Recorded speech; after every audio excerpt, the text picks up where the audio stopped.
Hello, my loves. Thank you for watching my podcast, Love Always. I am your presenter, Love, bringing you short teachings on self-development and growth mindset practices. We are here today, episode 2. I will be exploring trauma. Before we start, but I am going to read one of the daily devotionals of today's date, September 12th. And why I'm going to start off with reading a little bit of the devotional, a little bit of the passage, is because I wanted to give details of an experience that I went through that was traumatic for me. I've healed from it. However, I am aware that with my story and with my situation, my experience, there are other people who are involved in other people's feelings, which has to be respected. And I decided to still focus on sharing my truth and my story and my trauma, just in a different way. I am also aware that people need to do their own healing within the world. And with that, you'll then remove judgment. You'll then see things from different perspectives rather than one point of view. So I'm aware of the fact that I want to help people get to that place of removing judgment, of being empathetic to others. And I felt that what I was experiencing and then filming today, I just wanted to read what the passage says. So September 12th, I experience and express the power of trust because I know I cannot take the easy way out. There is always a better way. When your back is against the wall, do not be tempted to take the easy way out. Avoid taking the shortcut. Never allow the pressure of the moment to force you to do something that is dishonest or dishonorable. Before you strike out in terror or anger, call for the strength, energy, and presence of mind to do what is best for you and everyone else involved. No matter what happens to you, you will be better off if you look for a better way of doing things. Trust that no matter what stands before you, you can handle it by taking the high road. There's more that I feel that would be fitting to read, but I'll stop there.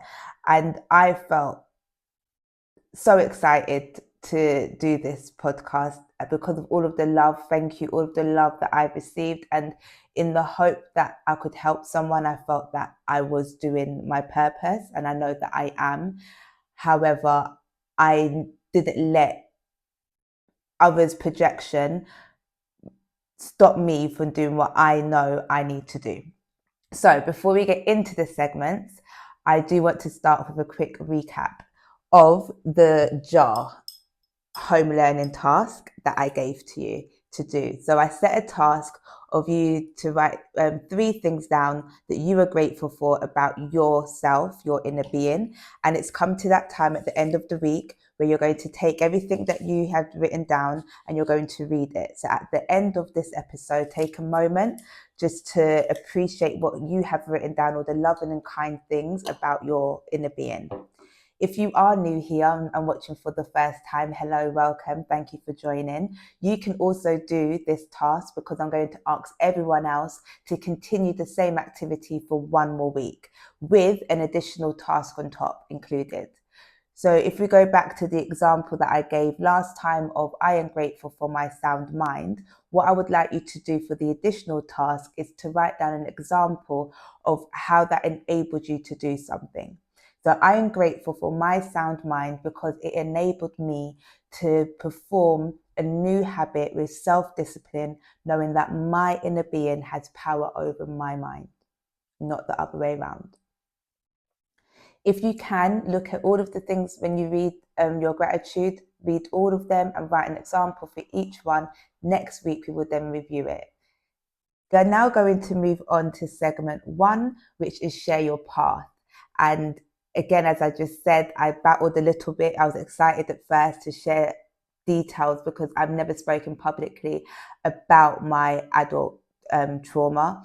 However, what I am going to do is just highlight briefly what I went through, because my journey and my path, which has led me here today, I had to address a lot of things. I was someone before who said that they didn't have any trauma. If you ask me, I actually believed I did not have any trauma.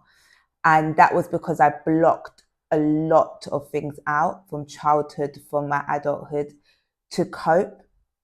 Especially in my adulthood, I suffered the trauma of the first pain in 2011. I was 21 at the time. My daughter was 1.5 years old. I had to be the best person that I could be for her and not crumble, not fall into a dark place. So I chose to not address the three things that I went through. Well, there were more than three things, but the three prominent things that I went through. Instead, what I did was I focused on how I could move forward.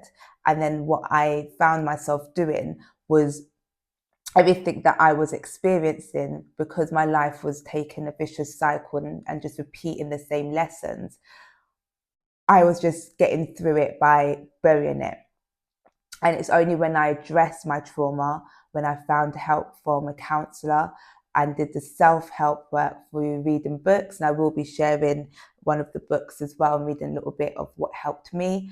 I also connected with friends and family, and I had a supportive network around me. I did realize that I had to do the inner work myself. No one else could do it for me. Even though I could receive help, I was the ultimate person to change the course of my life, to heal and close the open wounds. What I did was sat with myself and detach myself from the world.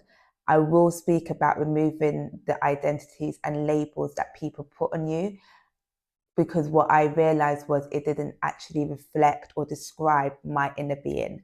I found myself exploring my authentic self and loving who I actually am, and not what others want me to be or how others may perceive me.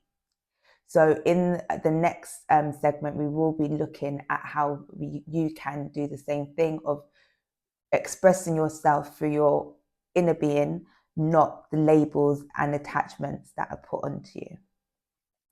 Now I'm going to share a bit of my path. Remember, I said I'm not going to go into a lot of detail. I am going to be respectful to myself and to others, but I am going to just highlight and summarize a bit of what I experienced.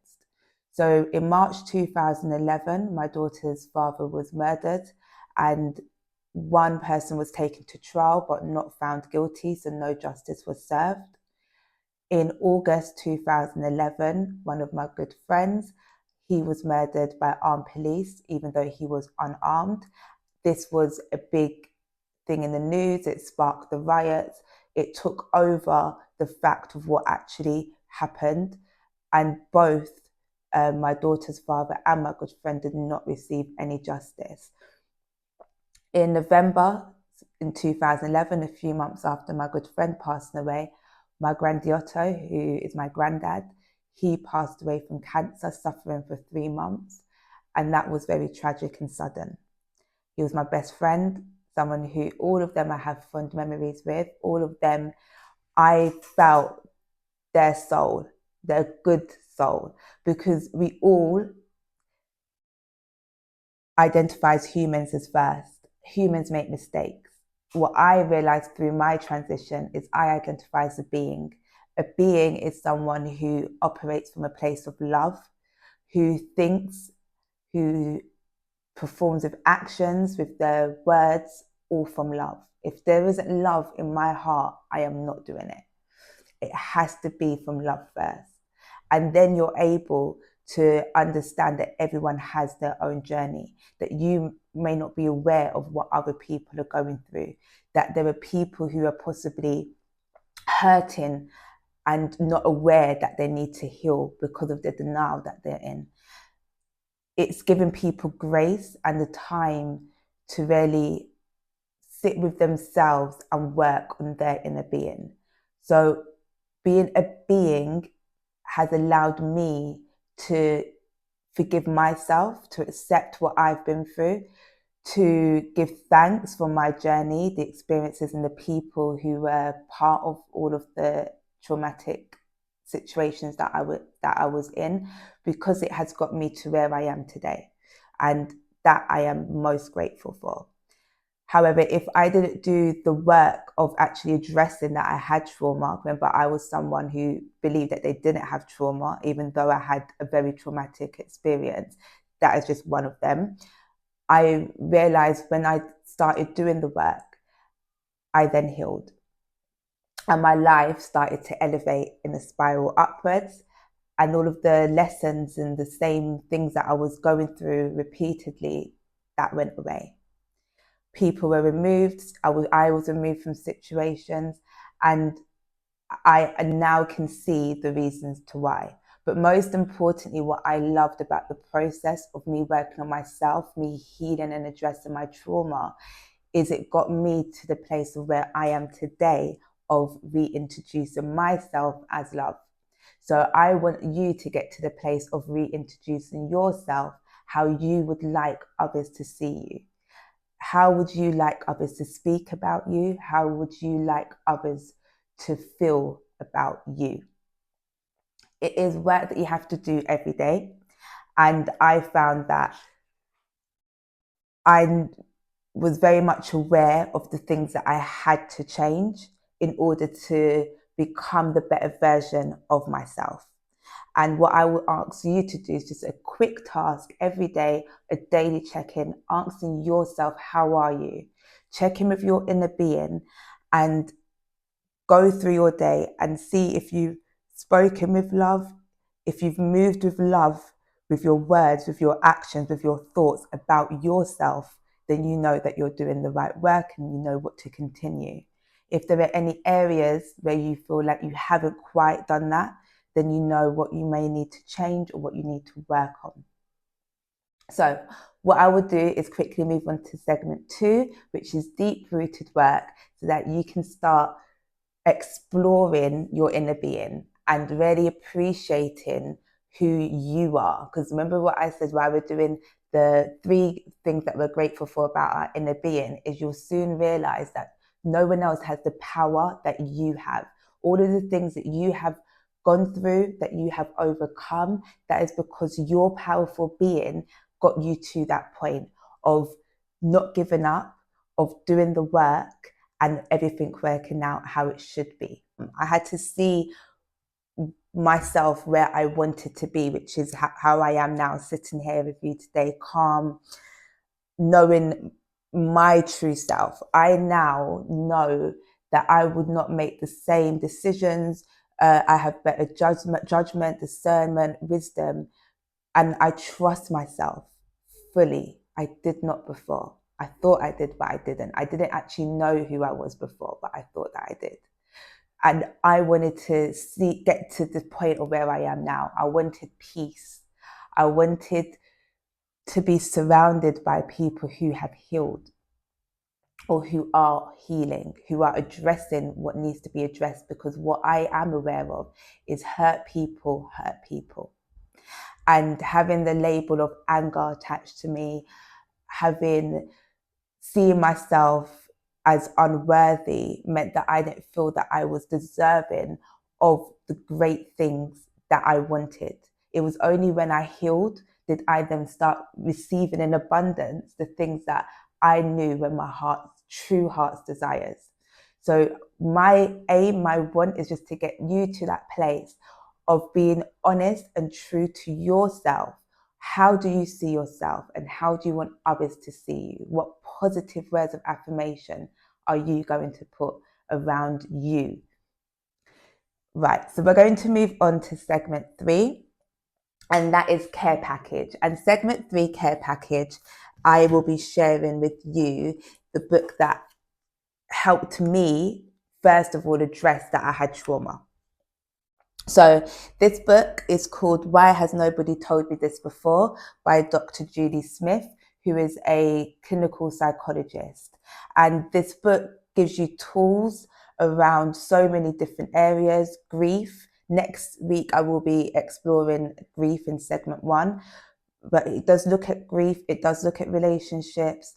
And what I am going to do is read a little bit on self-doubt, because people pleasing was something that I felt I did and wasn't aware of doing until, as I said, I had to address my trauma. It was something that I wanted to change. Someone very close to me called me Mary Poppins. Through my journey and transition, they now see me as Mary Poppins. And I would prefer to be called Mary Poppins than people pleaser. I would prefer to be optimistic, to be positive, to always move from a place of love and help others, rather than be someone who didn't do what I felt was right, even though I knew that it would affect me or others in the long run. So just a little bit about people pleasing, which is written in the book. People pleasing is more than just being nice to people. Anyone would recommend being nice to people, but people pleasing is a pattern of behavior in which you consistently put all others before yourself, even to the detriment of your own health and well-being. It can leave us feeling unable to express our needs, likes and dislikes, and unable to hold boundaries or even keep ourselves safe. We say yes when actually we say yes when actually we want and need to say no. We feel resentful of being taken advantage of, but unable to change it by asking for anything different. And the fear of disapproval never disappears, because there is always a possibility of putting a foot wrong, making a wrong choice, and displeasing someone, even if that person is someone we don't like or spend time with. So what I had to do was get into the habit of saying no to myself first. No, you don't want to do that. No, just being honest. And once I started being honest with myself and getting used to saying no, I then was able to say no to others, and it was a weight lifted off of my shoulders. It felt amazing. So if you do want to explore this book further, I do recommend it. Once I accepted what I had been through, and I didn't feel frustration, I didn't feel anger, and I realized that I had to pour self-love into myself. I had to create my own happiness. And if that was having that time by myself to do that, then that was fine. So if you need to have time in a day just to sit and read a book or to write your affirmations about yourself, do that. It's about you first. Okay, so the last segment, Cleanse Your Soul. This is segment 4, and we are going to end with a short deep breathing exercise. Before we get there, I would like to ask if anyone wants to share their lived experiences, share their truth, what has helped you overcome your challenges, so that we can create a toolkit of practices, books, links, any form of support to help someone else on their journey and be someone's savior is what I aim on, what I wish and want. So if we can just create a safe place so people feel safe to share, that would be amazing, and thank you. If you would like to follow on socials and DM or leave a comment below with anything that you do want me to read out in the next segment and next episodes, then I'm more than happy to do that as well. Okay, so let's end with a deep breathing exercise. Just take a moment by yourself, close your eyes or look downwards, whatever you feel comfortable with doing. Drop your shoulders and relax your arms. And we're going to take a deep breath in and out. Breathe in, self-love, on a count of 8 seconds. And breathe out, self-sabotage, on a count of 8 seconds. Do this 2 or 3 times and find yourself in a place of where you're just focused on your deep breathing. Thank you. We are at the end of this episode. I do want to ask just if you could like, comment, subscribe and share. If you did enjoy this podcast, please join next week for episode 3. Until then, thank you so much. Love always. Bye for now. Didn't even drink my water.